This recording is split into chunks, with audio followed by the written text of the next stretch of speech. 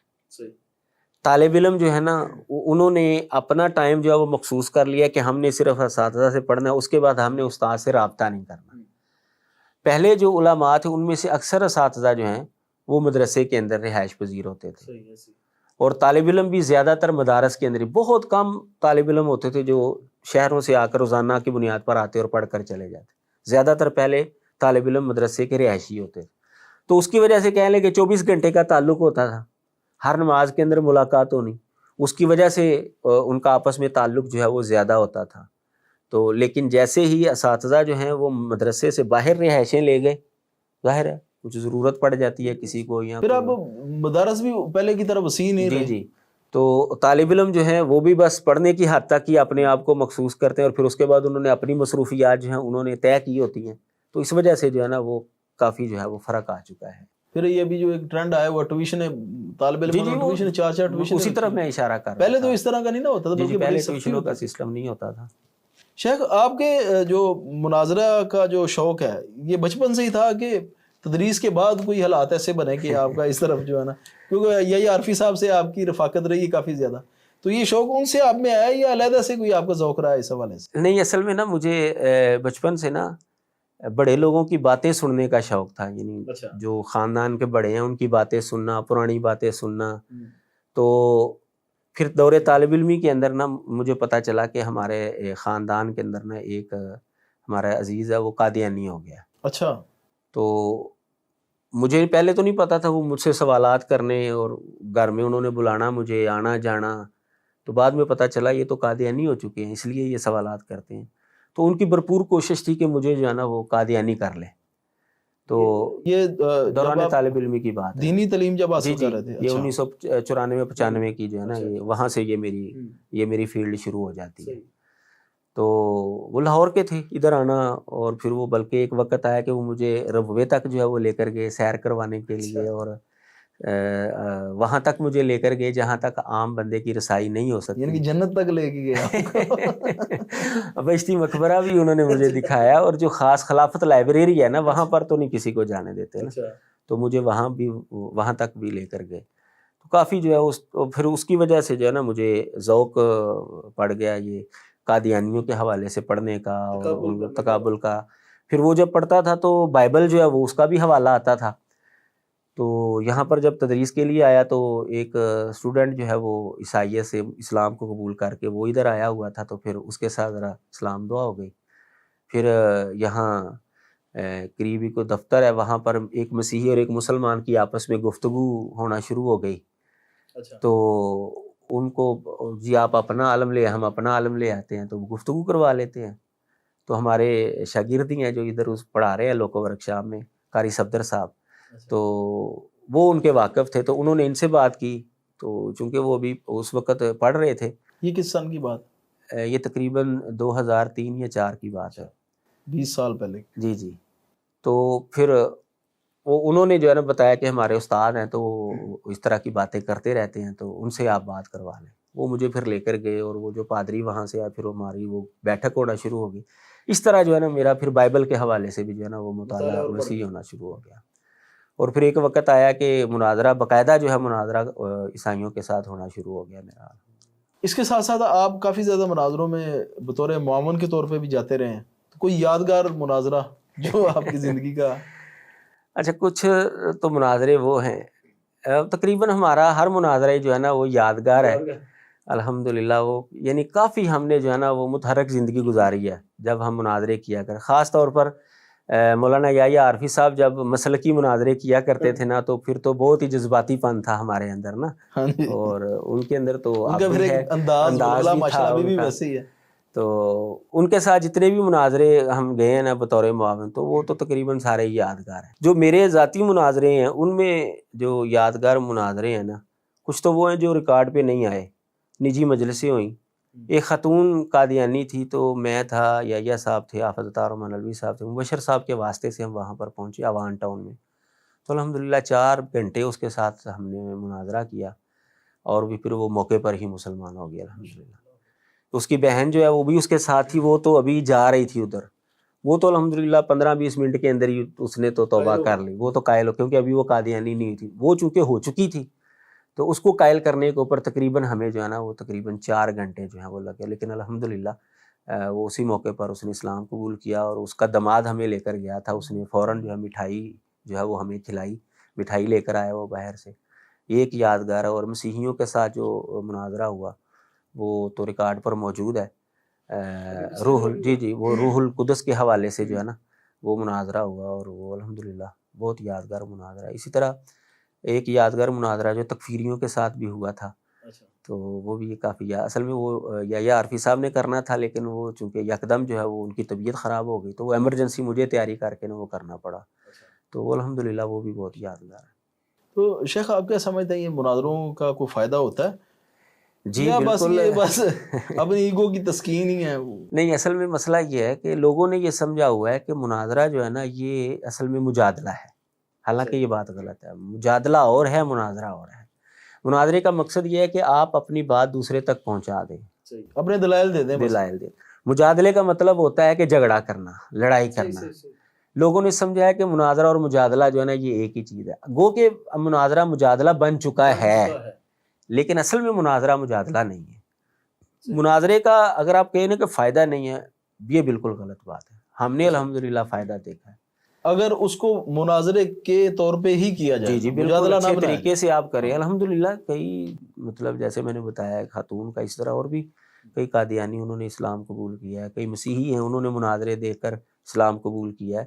لیکن مناظرے کا فائدہ جو ہے نا وہ آپ یہ کہیں نا کہ وقتی طور پر اسی وقت کوئی بندہ جو ہے وہ تبدیل ہو جائے، یہ بہت کم ہے، بہت کم ہے. اس کا فائدہ بعد میں نظر آتا ہے کہ آپ نے دلائل دے دیے، اس کے دلائل سن لیے، اب لوگ جو ہے نا اس مناظرے کو دیکھیں گے یا سنیں گے.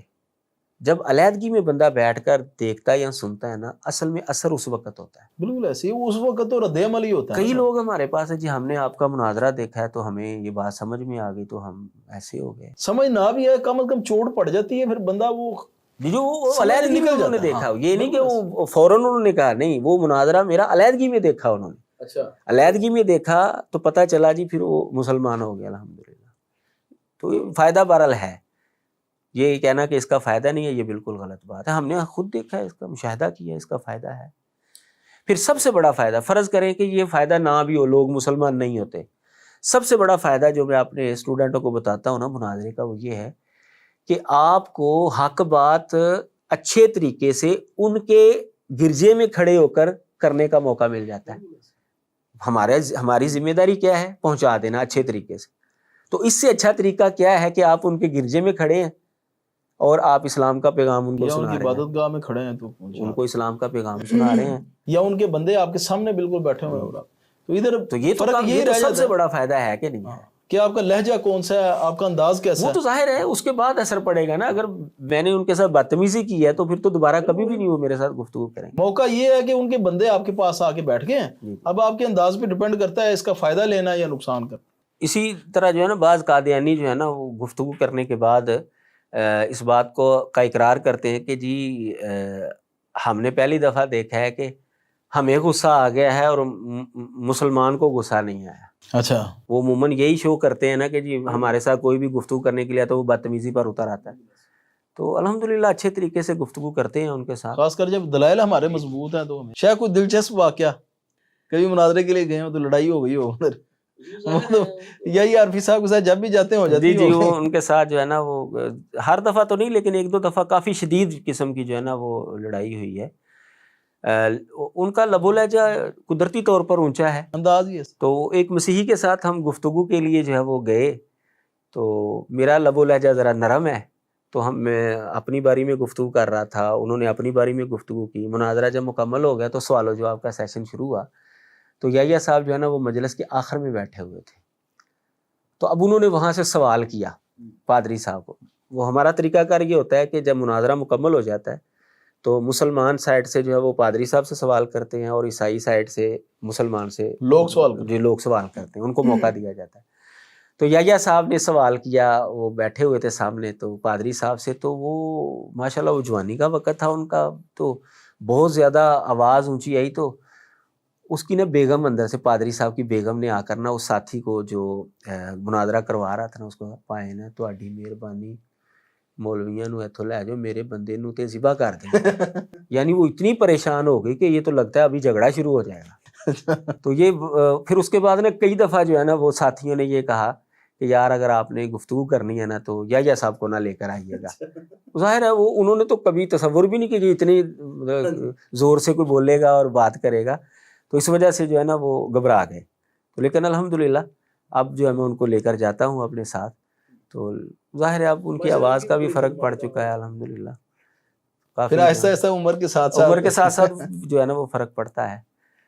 تو شیخ تدریس کے علاوہ آپ کا مناظرہ پھر رہا ذوق, تصنیف کی طرف بھی آپ کا رجحان ہوا؟ جی الحمدللہ. میں نے جیسے بتایا کہ ہمارے شیخ اور استاد حافظ عبدالمنان نور پوری رحمہ اللہ جو ہیں, ان سے متاثر ہونا جو ہے نا ایک لازمی جز ہے جامعہ احمدیہ کے اسٹوڈنٹوں کے لیے. تو وہ خود بھی لکھا کرتے تھے اور وہ لکھنے کا ذوق بھی دلایا کرتے تھے. تو کبھی ان سے بات کرنی نا تو انہوں نے کہنا تو مولانا لکھو پھر. استاد جی ہم نے لکھ دیا تو پڑھے گا کون, چھاپے گا کون؟ ان کا جواب ہوتا تھا, واہ مولانا, محدثین نے کتابیں لکھی ہزار سال بعد جا کر چھپی ہیں, تو آپ ابھی سے سوچنا شروع ہو کہ چھاپے گا کون, اور لکھو, بس لکھو. تو الحمدللہ پھر لکھنے کا ذوق جو ہے وہ شروع ہو گیا. اور ادھر جب تدریس کے لیے آیا لاہور میں دارالعلوم محمدیہ لوکو ورکشاپ میں, تو پھر مضامین کا سلسلہ جو ہے وہ شروع کیا الاخوہ کے اندر. اور وہاں پر علامہ صاحب کی جو کتاب ہے القادیانیہ عربی میں, اس کا ترجمہ جو ہے وہ وہاں پر شائع ہونا شروع ہو گیا. تفسیر کا سلسلہ وہاں پر شروع ہو گیا. الاعتصام کے اندر مضامین جو ہے وہ لکھنا شروع ہو گیا. پھر الحمدللہ اس طرح ذوق جو ہے وہ لکھنے کا بڑھتا گیا, اور اب الحمدللہ کافی کتابیں ہیں میری اس حوالے سے. قادیانیت کے حوالے سے قادیانیت کے حوالے سے مضامین بھی کافی ہیں, اور 2 کتابیں جو ہیں میری شائع شدہ ہیں.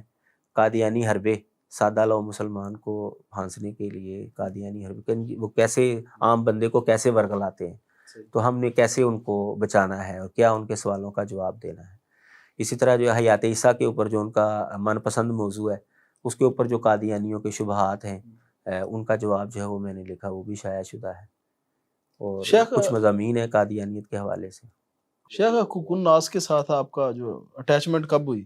یہ اصل میں نا میرا ایک مسیحی پادری کے ساتھ مناظرہ, وہ کراچی سے آئے تھے, پادری شفیق کمل صاحب. تو اس مجلس میں نا عبد الوارث بھائی آپ کو پتہ ہے وہ نو مسلم ساتھی ہیں, تو انہوں نے وہ ادارہ قائم کیا ہوا تھا جو نئے مسلمان ہوتے ہیں ان کو سنبھالنے کا, ان کی فلاح و بہبود کے لیے. تو اس مناظرے کے اندر نا وہ بھی شامل ہو گئے. تو وہ اصل میں مناظرے کا پس منظر بھی وہی تھے, وجہ بھی وہی بنے تھے. تو اس مناظرے کے اندر انہوں نے مجھے دیکھا کہ یہ تو مناظرہ کر لیتا ہے مسیحیوں کے ساتھ. تو ان کے ادارے میں نا ایک سابق پادری صاحب جو ہے نا وہ کام کرتے تھے اس حوالے سے, غیر مسلموں کے سوالوں کا جواب دیں. وہ پہلے پادری تھے, پھر مسلمان ہو گئے, اور وہی پادری تھے جو پہلی مرتبہ میرے ساتھ گفتگو کے لیے آئے تھے. پہلا جی دفتر میں وہ تھے پادری صاحب, تو وہ مسلمان ہو گئے. تو وہ وہاں پر موجود تھے, کسی وجہ سے ان کو وہاں سے جو ہے وہ فارغ کر دیا گیا, تو پھر وہ سیٹ خالی ہو گئی.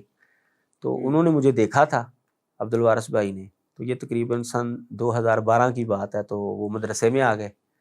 انہوں نے کہا استاد جی ہماری فیلڈ میں بڑی ضرورت ہے, تدریس کی طرف تو ہر بندہ ہی ہے, بڑے مدرس ہیں, تو ہماری فیلڈ میں کوئی بندہ ہی نہیں ہے. تو انہوں نے مجھے کافی رغبت جو ہے وہ دلائی اس حوالے سے. تو میں نے مشورہ بھی کیا اساتذہ سے, حافظ عبدالمنان نور پوری رحمہ اللہ سے بھی مشورہ کیا. تو میں پہلا بندہ ہوں کہ جن کو انہوں نے تدریس چھوڑنے کا مشورہ دیا ہوگا.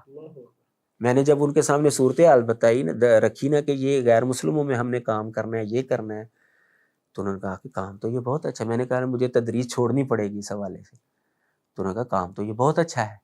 یعنی میں سمجھتا ہوں کہ شاید میں پہلا بندہ ہوگا جن کو انہوں نے تدریس چھوڑنے کا مشورہ دیا ہوگا. لیکن وہ الحمدللہ سیٹنگ ایسی ہوگی کہ مجھے تدریس بھی جاری رکھنی, ساتھ ساتھ چلتی رہی, اور وہاں پر جو ہے وہ کام کرنے کا بھی موقع مل گیا. تو الحمدللہ پھر اس طرح ظاہر ہے وہاں پر بیٹھنا, غیر مسلم آنے ان کے سوالوں کا جواب دینا، کوئی اعتراض آ گیا وہ لکھنا، تو الحمدللہ کئی کتابیں انہوں نے اب شائع کر دی ہیں اس حوالے سے۔ جو 11 سال کی رفاقت رہی جو حقوق الناس کے ساتھ، ایک ایسا ادارہ جو نو مسلمین کے لیے ایک گھر کی حیثیت حاصل ہے ان کو، تو کیسا آپ کا تجربہ رہا، یا آپ کو کتنا افیکٹو سمجھتے ہیں اس اداروں کو؟ تجربہ جو ہے نا یہ بہت اچھا رہا اس اعتبار سے کہ مجھے یہ بات سمجھ میں آ گئی کہ ہم نے غیر مسلموں کے ساتھ گفتگو کیسے کرنی ہے، اسلوب سمجھ میں آ گیا ہے کہ یہ جو ہمارا طریقہ ہوتا تھا نا کہ پکڑ لو جانے نہ پائے، تو یہ طریقہ کار نہیں چلتا۔ اور پھر اس فیلڈ کے اندر کام کرنے والے شاید ہی کوئی بندہ ہے، یعنی کہ بہت زیادہ گیپ ہے، بہت زیادہ گیپ ہے۔ اصل میں یہ موضوع خشک ہے اور واسطہ ان کے ساتھ کم پڑتا ہے، اس وجہ سے بھی اہل علم جو ادھر زیادہ توجہ نہیں دیتے۔ لیکن یہ جب سے فیس بک کے اوپر بحثیں شروع ہوئی ہیں، کئی ہمارے ساتھی جو فیس بک کے اوپر تو واسطہ پڑتا رہتا ہے، تو اب چل نکلا ہے یہ معاملہ الحمدللہ۔ اب کئی ساتھی جو ہیں وہ اس فیلڈ کے اندر آ چکے ہیں، لیکن اصل میں یہ اہل علم کا دینی علوم کے ماہرین کا یہ کام ہے، کیونکہ ہم نے کئی ایسے ساتھی دیکھے ہیں کہ جو تقابل دھیان کے اندر تو بہت ماہر ہیں، لیکن دینی علوم نہ ہونے کی وجہ سے بخاری شریف کی حدیث کا انکار کر دیتے ہیں۔ اب جواب نہیں ان سے بن پڑتا تو کہتے ہیں جی یہ روایت ہی غلط ہے، یعنی وہ انکار حدیث کی طرف چلے جاتے ہیں۔ تو ایسے بھی ہم نے لوگ جو ہیں وہ دیکھے ہیں، لیکن تقابل دھیان کے اندر وہ اتھارٹی سمجھی جاتی ہیں وہ، تو ایسا جو ہے نا وہ بڑا غیب ہے اہل علم کی جانب سے، تو یہ بہت ہی فائدہ مند ہے اس اعتبار سے بھی۔ اور دوسرا جو ہے جیسا کہ کوئی بھی اسلام کو قبول کرتا ہے اگر کوئی غیر مسلم، تو اس کو گھر سے نکال دیا جاتا ہے، بسا اوقات اس کے بچے چھین لیے جاتے ہیں، بسا اوقات اس کے اوپر کوئی کیس بنا دیا جاتا ہے۔ یہ بڑے عجیب و غریب واقعات ہمارے سامنے آتے ہیں۔ تو پہلے جب کوئی ادارہ نہیں تھا تو وہ بیچارے پریشان پھرتے تھے، لیکن اب الحمدللہ یہ ہے کہ ہم باقاعدہ ادارے کی جانب سے جو ہے وہ اس کا مقابلہ کیا جاتا ہے، ان کو جو ہے سیکورٹی مہیا کی جاتی ہے، اور اس طرح جو ہے قانونی تحفظ جو ہے وہ مہیا کیا جاتا ہے۔ تو الحمدللہ کافی جو ہے اس کے اندر اس کا بہت زیادہ فائدہ جو ہے وہ نو مسلمین کو ہو رہا ہے، بلکہ حتیٰ کہ ہم نے کئیوں کو کاروبار جو ہے وہ کروا کر دیا ہے، کوئی ضرورت پڑی ہے تو کئیوں کو رکشہ لے کر دیا ہے، کئیوں کو دکان ڈال کر دی، یعنی جو بھی ہم سمجھتے ہیں کہ یہ ہماری رینج کے اندر ہے یہ معاملہ، تو ہم الحمدللہ بھرپور کوشش کرتے ہیں کہ اس کو یہ چیز جو ہے وہ لے کر دی جائے تاکہ وہ اپنے اور اپنے بچوں کا پیٹ جو ہے وہ پال سکے۔ بلکہ الحمدللہ کئیوں کو ہم نے جو ہے وہ مکان بھی جو ہے وہ لے کر دی۔ یعنی کہ آپ ایک سسٹم بنا کے اس کو اپنے پیروں پہ کھڑا کرتے ہیں؟ جی الحمدللہ ہماری کوشش تو یہی ہوتی ہے کہ ہم اس کو پیروں کے اوپر جو ہے وہ کھڑا کریں۔ شیخ، جس طرح ابھی آپ نے ذکر کیا کہ اس فیلڈ کے اندر کافی زیادہ گیپ ہے اور کافی زیادہ کام کرنے کی ضرورت ہے، تو اس کے لیے افراد چاہیے ہوتے ہیں کام کرنے کے لیے، یہ گیپ کو پورا کرنے کے لیے، تو آپ کے شاگردوں میں سے کوئی آپ کے نقش قدم پہ ہو یا آپ سے ٹریننگ لے کے تو وہ آپ کا معاون ہو اس فیلڈ کے اندر، یا آپ سمجھتے ہوں کہ جو آپ کی جگہ لے گا؟ جی الحمدللہ ایسی کوشش جو ہے وہ میں نے کی۔ جیسے ہی میں وہاں پر گیا ادارہ حقوق الناس میں، تو ہمارے ایک اسٹوڈنٹ تھے شکیل عاصم صاحب، ان کو میں نے اپنے ساتھ جو ہے وہ رکھ لیا، تو الحمدللہ وہ کافی سمجھدار بھی تھے، تو لیکن وہ دوسری فیلڈ کے اندر چلے گئے۔ مجھے امید تھی کہ یہ آگے جا کر جو ہے نا وہ کافی یہ کام کریں گے، لیکن وہ اسکول کی فیلڈ میں چلے گئے، اور اب جو ہے نا وہ ایک سرکاری ٹیچر کے طور پر جو ہے نا وہ کام فرائض سر انجام دے رہے ہیں۔ پھر اس کے بعد ایک اور شاگرد جو ہیں وہ آئے جن کے اندر میں نے دیکھا کہ یہ میرے ساتھ چل سکتا ہے، عبدالرحمن نواز صاحب، وہ الحمدللہ اب میرے ساتھ ہیں، وہ میرے ساتھ چل رہے ہیں الحمدللہ، کافی کچھ انہوں نے سیکھ لیا اور وہ کافی چیزیں جو ہیں ان کو پتہ بھی ہیں۔ مجھے امید ہے کہ انشاءاللہ وہ آگے چلیں گے۔ اور اس کے علاوہ اصل میں شاگرد جو ہے وہ ذوق تو وقتی طور پر آتا ہے، جذبہ تو آتا ہے، لیکن وہ چونکہ میں نے جیسے پہلے بتایا کہ یہ خشک فیلڈ ہے، اس کے اوپر محنت زیادہ لگتی ہے اور خشک کتابیں پڑھنی پڑتی ہیں، تو کچھ عرصہ جو وہ رہتے ہیں پڑھتے ہیں اور پھر جو ہے نا وہ چلے جاتے ہیں، تو اس طرح الحمدللہ کام چل رہا ہے۔ شیخ، سوشل میڈیا کو آپ بھی یوز کرتے ہیں، آپ کا چینل بھی ہے بلکہ فیس بک پیج بھی ہے، تو سوشل میڈیا پہ جو کچھ ادارے کام کر رہے ہیں ان کے حوالے سے آپ کے کیا تاثرات ہیں، خصوصاً نہض اسٹوڈیو کے حوالے سے؟ جیسا کہ سب لوگ جانتے ہیں کہ دور حاضر کی یہ بہت بڑی ضرورت بن چکی ہے۔ اب لوگ جو ہیں وہ مسجدوں میں آ کر بات سننا یا جلسوں میں آ کر بات سننا یہ بہت کم ہوتا جا رہا ہے۔ زیادہ تر لوگ جو ہے وہ گھر میں بیٹھے ہوئے ہیں اور سوشل میڈیا استعمال کر رہے ہیں اور بات جو ہے وہ سن رہے ہیں.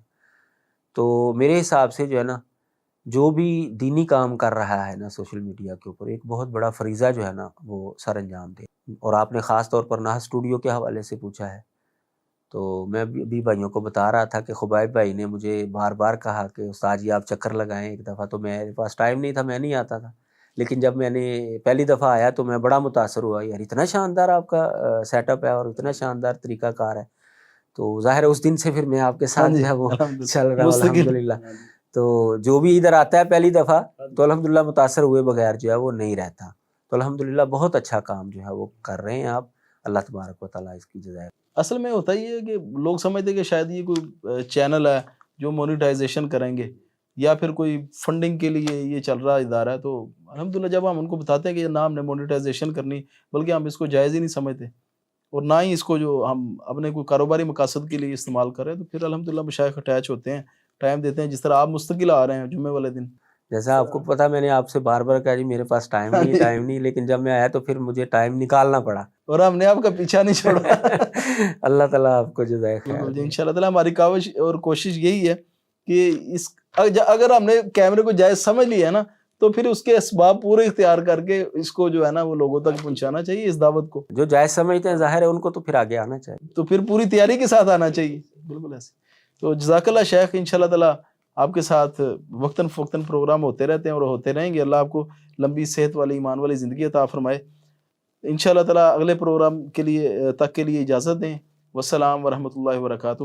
سبحانک اللہم و بحمدک اشہد ان لا الہ الا انت استغفرک و اتوب الیک.